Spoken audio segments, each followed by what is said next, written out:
Peoples party نے ہمیشہ بحرانوں کو حل کیا ہے.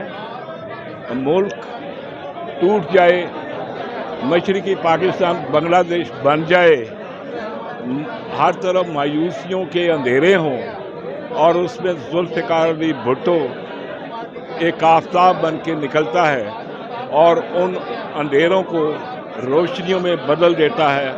وہ پاکستان کو، ٹوٹے ہوئے پاکستان کو نیوکلیئر طاقت بناتا ہے. اس ملک کو ایک متفقہ آئین دیتا ہے جس کو کئی آمروں نے اس کو کئی بار توڑا، لیکن آئین پھر اپنی شکل میں واپس آتا ہے.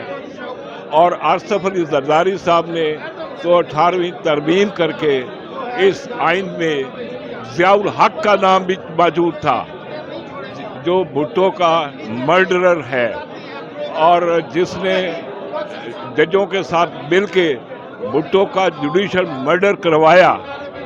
اس کا نام بھی اس آئین میں تھا. سارا آئین اس نام کی وجہ سے گندگی کا ایک نمونہ تھا. تو 18ویں ترمیم میں آصف علی زرداری نے اس کو نکالا اور آئین میں کچھ ریفارمز کی. اور آج جو کچھ ہو رہا ہے، انتہائی افسوس ہے کہ آئین بنانے والا اس کے جوڈیشل مرڈر کا دن ہے اور یہاں سپریم کورٹ میں وہی تماشا لگا ہوا ہے نظریہ ضرورت کا، اور جج اپنی ڈیوٹی اناؤں کی خاطر اس ملک کو مزید اگلے بحران میں داخل کر رہے ہیں.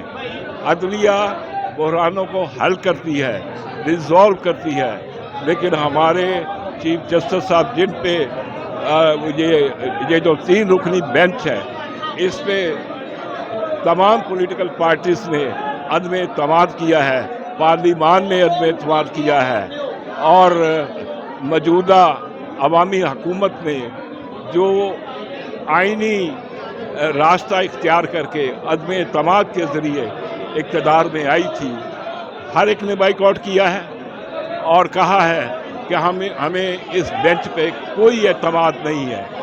انصاف صرف ہونا نہیں چاہیے، ہوتا ہوا نظر بھی آنا چاہیے. ایسے لگ رہا ہے آج جو پروسیڈنگز ہوئی ہیں، جو معاملات چل رہے ہیں، کہ ہم وہ صدیوں پہلے مغلیہ بادشاہوں کے دور میں رہ رہے ہیں.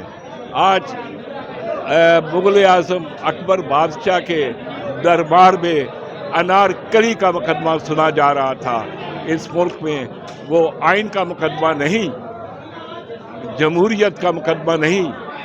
تو اب یہ ہے کہ وقت آ گیا ہے کہ یہاں پہ پارلیمان جو ہے وہ ساورن ہے، یا اس پارلیمان کی کوکھ سے نکلی ہوئی عدلیہ جو ہے وہ نظریہ ضرورت کی تلوار پکڑ کے پارلیمان کو نیچے لگا سکتی ہے.